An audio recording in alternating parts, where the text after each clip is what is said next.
नमस्कार, मी अदिती तरडे. साम टीव्हीच्या बुलेटिनमध्ये तुम्हा सर्वांचं स्वागत. बुलेटिनला सुरुवात करतोय. सुरुवातीचीच बातमी आहे महायुतीच्या गोटातून. महायुतीच्या आमदारांना आता रिपोर्ट कार्ड द्यावं लागणार आहे. तिन्ही पक्षांच्या आमदारांना तसा आदेशच देण्यात आलाय.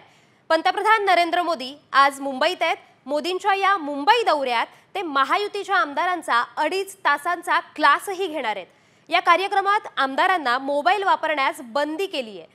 मोबाईल विधान भवनात ठेवत आमदारांना सभागृहात पोहोचण्याचे आदेश देण्यात आलेत. आमदारांना विशेष बसनं इथे जावं लागणार आहे. मोदींच्या क्लाससाठी कोणती तयारी करायची यासाठी आमदारांना एक पत्र देण्यात आलंय. पत्रातल्या सूचनेप्रमाणे सर्व आमदारांनी रिपोर्ट कार्डची तयारी करायची आहे.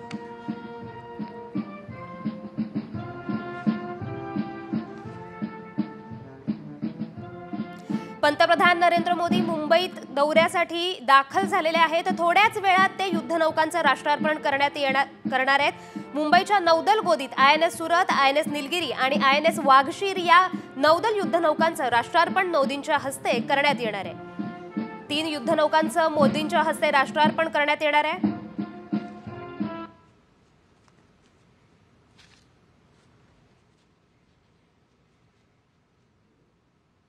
मुंबईत दाखल झालेत. मोदींचा मुंबई दौरा आहे. नवी मुंबईत सुद्धा ते जाणार आहेत.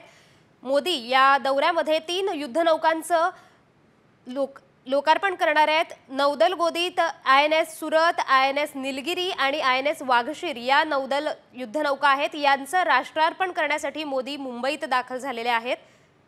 आपण आत्ताची ही चित्र पाहतोय की मोदी मुंबईत दाखल झाले आहेत. INS वाघशीरची वैशिष्ट्य आपण स्क्रीनवर पाहू शकतोय. 40 फूट उंच अशी INS वाघशीर युद्धनौका आहे. तिची खोली 19 फूट आहे.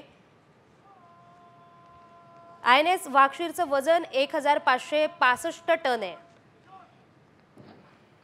वाघशीरचं वैशिष्ट्य आहे की P-75 स्कॉर्पियन ही प्रकल्प कल्वरी वर्गाची 6वी आणि शेवटची पाणबुडी आहे. जगातील सर्वात शांत आणि बहुमुखी डिझेल इलेक्ट्रिक पाणबुड्यांपैकी ही एक आहे. पृष्ठभागाविरोधी युद्ध, पाणबुडींविरुद्ध युद्ध, वायर गाइडेड टॉर्पेडो, जहाजाविरोधी क्षेपणास्त्र आणि प्रगत युद्ध कौशल्य INS वाघशीरमध्ये आहेत. फ्रेंच नेव्ही ग्रुपची मदत INS वाघशीरसाठी घेण्यात आलेली आहे. हिची लांबी 164 मीटर, रुंदी 18 मीटर तर वजन 7600 टन आहे. INS सुरतची ही वैशिष्ट्य आपण पाहतोय. जगातील सर्वात मोठं आणि सर्वात प्रभावी विनाशकांपैकी INS सुरत एक आहे. आर्टिफिशियल इंटेलिजन्सचा वापर करून INS सुरत तयार करण्यात आली आहे. शत्रूंवर तिन्ही बाजूंनी मारा करण्यासाठी ब्राह्मोस मिसाईल सुद्धा या INS सुरत वरून वापरता येणार आहे. बराक मिसाईल पाणबुड्या विरोधी रॉकेट लॉन्चर सुद्धा या INS सुरत मधून वापरता येणार आहे. INS निलगिरीची वैशिष्ट्य बघूया की 17A स्टेल्स फ्रिगेट्स पैकी पहिलं यात आहे. इंटिग्रेटेड कन्स्ट्रक्शन तंत्रज्ञानाचा वापर करून हे बांधलं गेलंय. प्रगत जगण्याची क्षमता, भारताची समुद्र सुरक्षेसाठी शस्त्रांनी सुसज्ज अशी INS निलगिरी आहे. Chetak advance light helicopter MH-60R helicopter operate करू शकणार आहे.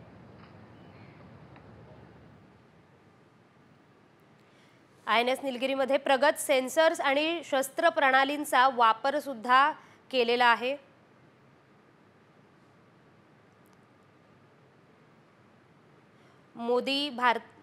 मोदी मुंबईच्या दौऱ्यावर आहेत. मोदींच्या हस्ते 3 युद्धनौकांचं राष्ट्रार्पण होणार आहे. भारताच्या ताफ्यात नव्या युद्धनौका दाखल होणार आहेत.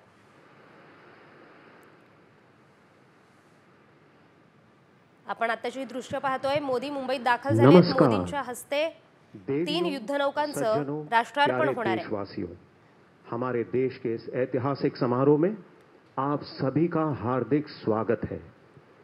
आज भारत के माननीय प्रधानमंत्री श्री नरेंद्र मोदी जी की भव्य उपस्थिति में भारत में निर्मित 3 विशाल शक्तिशाली युद्धपोत सूरत, नीलगिरी और वाघशीर का भारतीय नौसेना में नियुक्तिकरण होगा. राष्ट्रार्पण करण्यात येणार आहे. 3 विशाल युद्धपोत मोदी आज मुंबईत दाखल झालेले आहेत. ते मुंबईच्या दौऱ्यावर आहेत.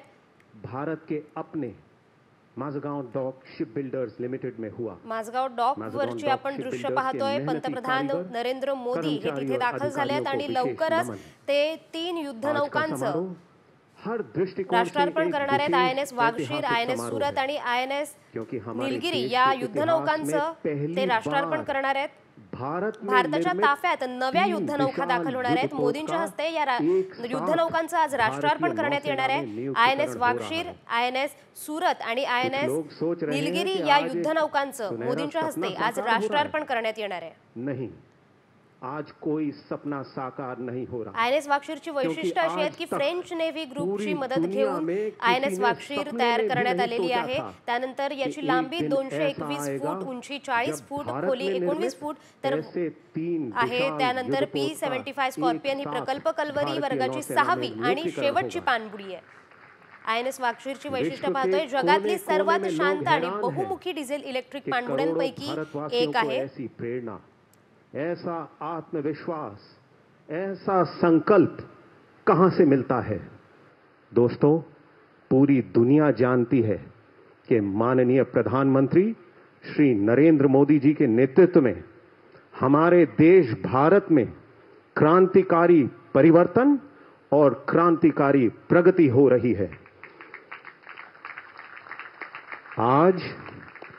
आज पूरे विश्व को यह संदेश ऐलान होगा कि माननीय प्रधानमंत्री श्री नरेंद्र मोदी जी के नेतृत्व में आपके मार्गदर्शन के बल पर हमारा देश भारत अमृत काल के लक्ष्य विकसित भारत की ओर अपार ऊर्जा, शक्ति और संकल्प के साथ अग्रसर है। देवियों और सज्जनों, आपसे निवेदन है कि भारत के माननीय प्रधानमंत्री श्री नरेंद्र मोदी जी को अपना आभार व्यक्त करें। जोरदार तालियों के साथ उनका स्वागत करें।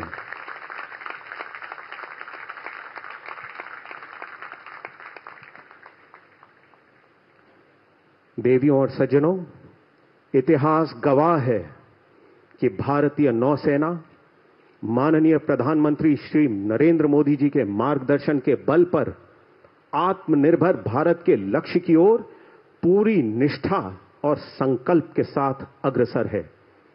मैं अब विनम्र निवेदन करता हूं भारतीय नौसेना के प्रमुख एडमिरल दिनेश कुमार त्रिपाठी से, श्रीमान कृपया सभा को संबोधित करें।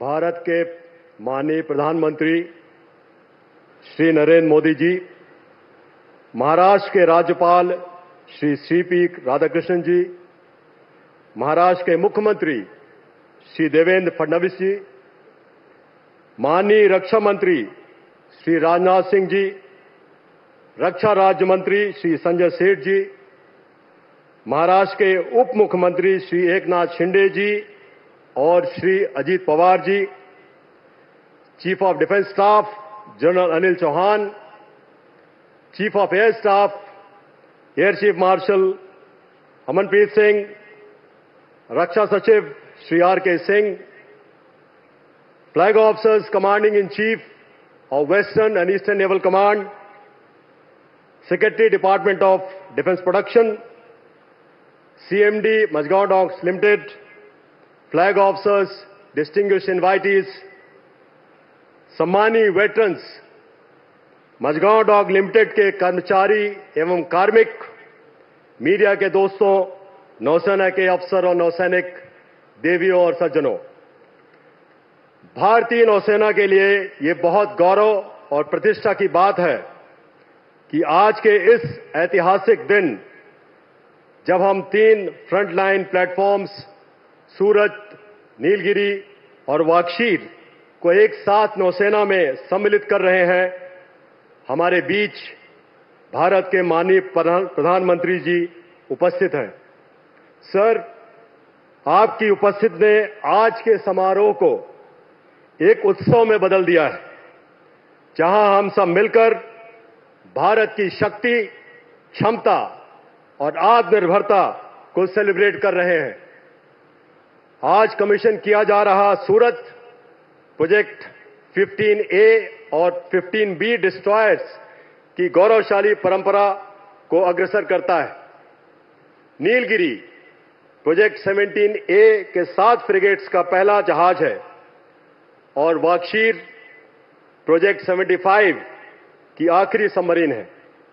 ये तीनों प्लेटफॉर्म्स भारतीय नौसेना की क्षमता को सशक्त एवं प्रभावशाली बनाएंगे। मुझे यह बताते हुए बहुत खुशी हो रही है कि नौसेना ने अपना हाई टेम्पो ऑफ ऑपरेशंस बरकरार रखा है।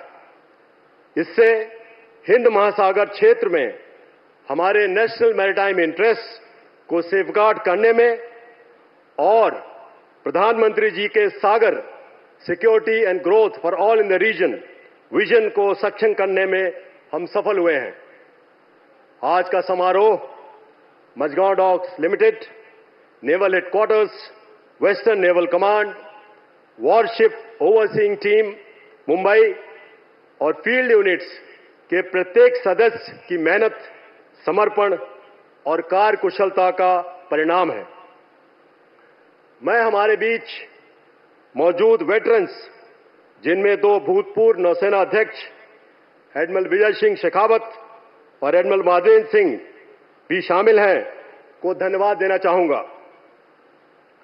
आप वेटरन्स में से कई पहली नीलगिरी और बख्शीर पर सेवा प्रदान कर चुके हैं। आज सूरत, नीलगिरी और बख्शीर के कमीशनिंग क्रूज को हार्दिक बधाई देते हुए मैं यही बयान करूंगा कि आपके पास हमारे देश की सर्वोत्तम टेक्नोलॉजी उपलब्ध है। मुझे पूरा विश्वास है कि आप सब आगे बढ़ती नौसेना और उभरते हुए भारत राष्ट्र के गौरव को और भी आगे बढ़ाएंगे। बीडमधून एक मोठी बातमी समोर येते। परळी शहरात कराड समर्थकांचे मोबाईलच्या टॉवरवर चढून आंदोलन सुरू आहे। मारुती मुंडे या युवकाचं 1 तासापासून हे आंदोलन सुरू आहे। कराड याच्यावर दाखल केलेले खोटे गुन्हे आहेत ते तात्काळ मागे घेण्याची मागणी हा आंदोलक करतोय। मागण्या मान्य न झाल्यास आत्महत्येचा इशारा या आंदोलकाने दिलाय। कराडवरचे खोटे गुन्हे मागे घ्या अशी मागणी हा आंदोलक करतोय आणि मागण्या जर मान्य झाल्या नाहीत तर आत्मदहनाचा इशारा या आंदोलकाने दिलाय। कराड समर्थकांचं शोले स्टाईल आंदोलन सुरू आहे। परळीमध्ये हा आंदोलक टॉवरवर चढून आंदोलन करतोय। मारुती मुंडे असं या आंदोलकाचं नाव आहे।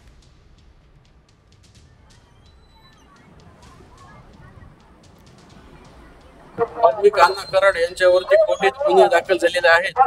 जोपर्यंत गुन्हे माघार घेत नाहीत तोपर्यंत मी टावरवरून खाली येणार नाही, अन्यथा मी आत्महत्या करीन। मुख्यमंत्री साहेबांना माझी एकच विनंती आहे, आपण लवकरात लवकर वाल्मिक अण्णा कराड यांना न्याय द्यावा। सरपंच हत्या प्रकरणात वाल्मिक कराडला मकोका लावण्यात आलाय। त्यामुळे वाल्मिक कराड अस्वस्थ झाल्याची माहिती सूत्रांनी दिली आहे। बीडच्या सेंट्रल जेलमध्ये कराडला ठेवण्यात आलंय। जेलमधल्या 9 क्रमांकाच्या बराकीत वाल्मिक कराडला ठेवण्यात आलंय। जेलमधल्या पहिल्या रात्री कराडनं जेवणही केलं नसल्याची माहिती सूत्रांकडून मिळतेय। कराड जेलमध्ये जेवणही केलेलं नाहीये। त्याने बीडच्या जेलमध्ये बराक नंबर 9 मध्ये त्याचा मुक्काम आहे। बीडच्या सेंट्रल जेलमध्ये वाल्मिक कराडची रवानगी करण्यात आली आहे। बीड जिल्हा कारागृहाच्या बराक नंबर 9 मध्ये त्याचा मुक्काम आहे। वाल्मिक कराडने रात्री जेवण केलं नसल्याची माहिती मिळतेय।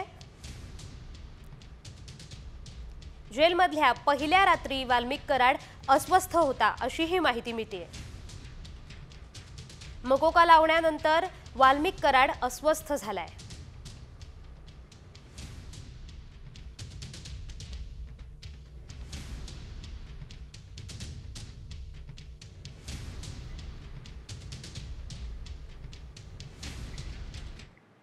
उर्वरित बातम्यांचा वेगवान आढावा घेऊया टॉप 50 मधून। आता महाकुंभ केवळ भारतापुरताच मर्यादित राहिलेला नाहीये तर जागतिक उत्सव बनलाय। महत्त्वाचं म्हणजे पाकिस्तानसह इस्लामिक देशही कुंभमेळ्यात रस घेत असल्याचं दिसतंय। गुगल ट्रेंड्सनुसार कुंभमेळा सर्च करणाऱ्या देशांच्या यादीत पहिलं नाव हे पाकिस्तानचे। प्रयाग का मैं वंदन करता हूं। 26 फरवरी को दिग्गज टेक कंपनी गुगलनेही महाकुंभमध्ये आपली उपस्थिती नोंदवली आहे। दरम्यान गुगलवर महाकुंभ असं सर्च केल्यास संपूर्ण गुगल होम पेजवर फुलांचा वर्षाव होताना दिसतोय।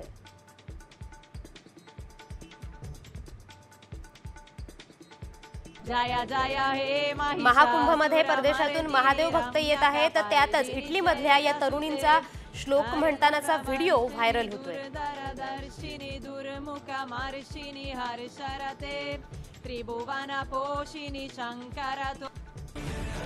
मराठी अभिनेता सौरभ चौगुलेने प्रयागराज येथे पार पडलेल्या महाकुंभ मेळाव्याला हजेरी लावत स्नान केलंय। तेथील शाही स्नान गंगेत सूर्याला अर्घ्य देतानाचा व्हिडिओ त्याने शेअर केलाय।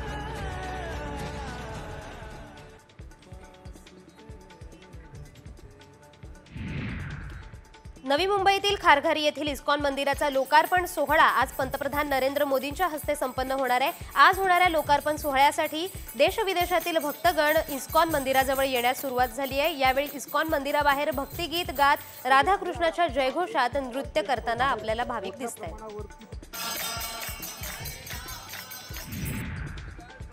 सोलापूरचे ग्रामदैवत सिद्धरामेश्वरांच्या अक्षता सोहळ्यानंतर दुसऱ्या दिवशी उत्साहात होम प्रदीपन विधी संपन्न झालाय। लाखो भाविकांनी यासाठी उपस्थिती लावली आहे। होम विधी झाल्यानंतर मानाच्या 7 नंदीध्वजांनी प्रदक्षिणा घातली आहे।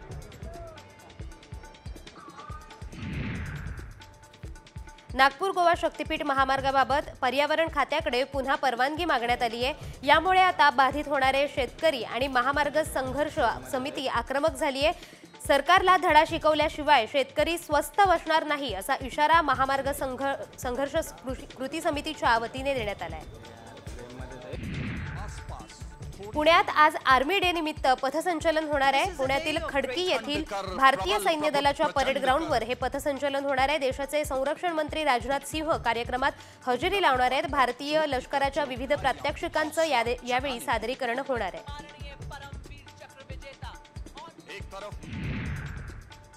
मुंबईकरांचा प्रवास आता जलद गतीने होणार आहे। मुंबईत आता बाईक टॅक्सी धावणार आहे। राज्य सरकारने त्यासाठी नियमावली तयार केली आहे। प्रत्येक बाईक टॅक्सीला GPS तसंच पाठीमागे बसणाऱ्या प्रवाशाला हेल्मेट अनिवार्य असणार आहे। सेवा देणाऱ्या कंपन्यांकडे किमान 50 दुचाकी वाहनांचा ताफा आवश्यक असणार आहे।